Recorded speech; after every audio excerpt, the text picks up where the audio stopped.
Well, the BLET boys and girls went up to bat and they knocked it out of the park. So, we all know that the BLET voted to strike a couple weeks back. All the members, for the most part, voted. I'm sure there was some of them that didn't. That's why there's this 0.5% difference here.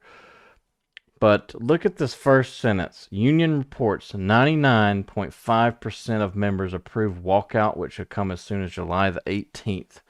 July the 18th. That's just a couple of days away. The only way that this is not going to happen is if Biden appoints a PEB, Presidential Emergency Board.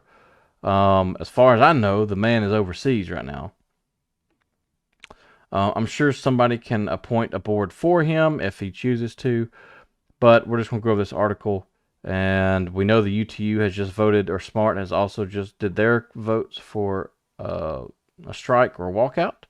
So I'm curious what those numbers are going to be. I'm sure they're going to be very, very similar. It says the union, the BLET, which represents more than 57,000 U.S. rail employees, report 99.5% of its members voted to authorize strike, and such an action becomes legal and necessary to secure a contract worthy of their consideration. 99.5% out of 57,000 people. That is nuts. If that doesn't speak volumes, I don't know what does. The government should really be paying attention here. Cindy Sanborn just needs to shut the hell up and go on. AAR needs to shut up and go on. And the government needs to be listening. It says railroads used and continue to use their economic strength to steamroll their employees, their customers, and the nation. Of course they are. It says all for the sake of their bottom line. True. And it's clear that they have no intentions of changing. No, they're not going to. Why would they change? They have, they're not going to change because there's no one that's stopping them. And that really boils down to the Railroad Labor Act. That really needs to be updated because it is jacked up. So he also asserted that in the third year of the national contract negotiation process, the rail carriers have never made a contract proposal to our union that our employees or members would accept. Go figure. Unions and railroads are currently in a 30-day cooling-off period mandated under the Railway Labor Act that began after the two sides failed to reach an agreement in talks before the National Mediation Board, and unions turned down an offer of binding arbitration. The cooling-off period ends July the 18th, 12:01 a.m., at which point the union could legally strike, unless, before the date, President Joe Biden names a Presidential Emergency Board to investigate the dispute and makes recommendations for a settlement. That would block a work stoppage for another 60 days. 30 days while the board investigates and makes a report, and 30 days after the report issued. The National Railway Labor Conference, the association which included the railroads bargaining group, has said on its website that it expects such a board to be named. And business groups, including the U.S. Chamber of Commerce, have asked Biden to intervene. I posted this on my Instagram and on the page. It is imperative that the administration act to prevent any disruptions to Americans' rail service. Chamber CEO Susan Clark said in a letter to Biden earlier this month. Yes, I think it is imperative that he does something because, like I said before in the last video, at the end of the day, your railroad workers, they're not trying to cripple the supply chain. They're not. They're trying to get fair wages. They're trying to get, they're trying to be paid fairly. They're trying to be treated fairly. How about time off? How about time with their kids and their family? These men and women aren't robots. It's not fair that they treat them like robots. And, they're gambling with the lives of these people, these men and women that work. It's not safe. It's extremely dangerous. It's a crazy lifestyle.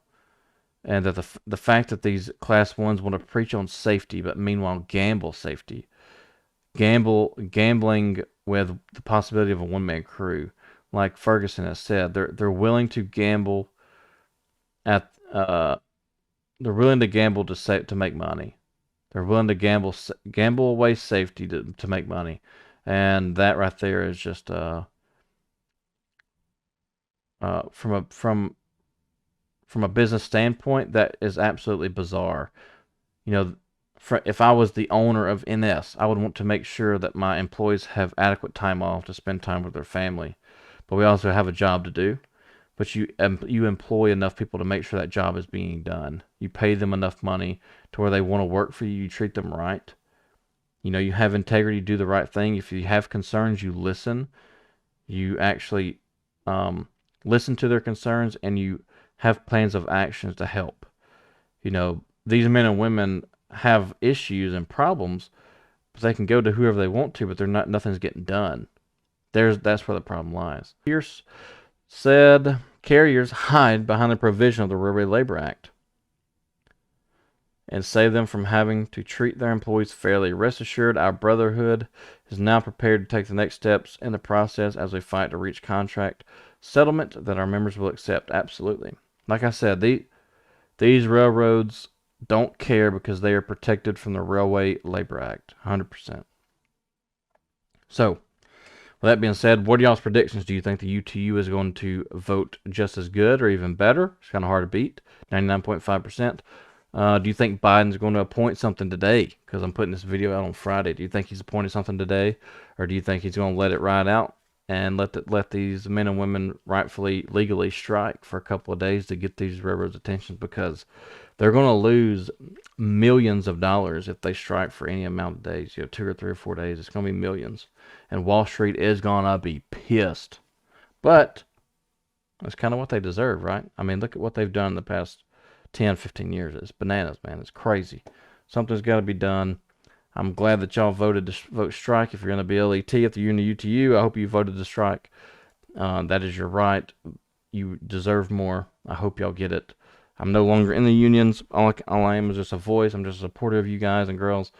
And hopefully this video brings some attention to the public. After this short video, thank y'all for being here. I appreciate y'all's support.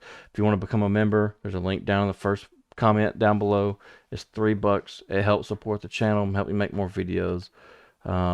If you don't want to join or go through YouTube, there's another link that goes straight to Streamlabs, and that money that you send me goes straight to my PayPal. So if you want to subscribe and like the channel, you can. If you want to work in the rail industry or you are a conductor or engineer, I invite you to subscribe to the channel, as I'm always needing help answering questions because we have a lot of new people on the channel. So let's try and help them be prepared to actually get out in the real world. And let's make sure that, so make sure we can try and do our part here on the channel and make sure they're safe and they don't get hurt, because we know the carriers aren't training them properly. So until then, I'll see you guys in the next video. Y'all be safe, be good. Good luck to everybody at school. Study your signals. You'll be fine. Bye.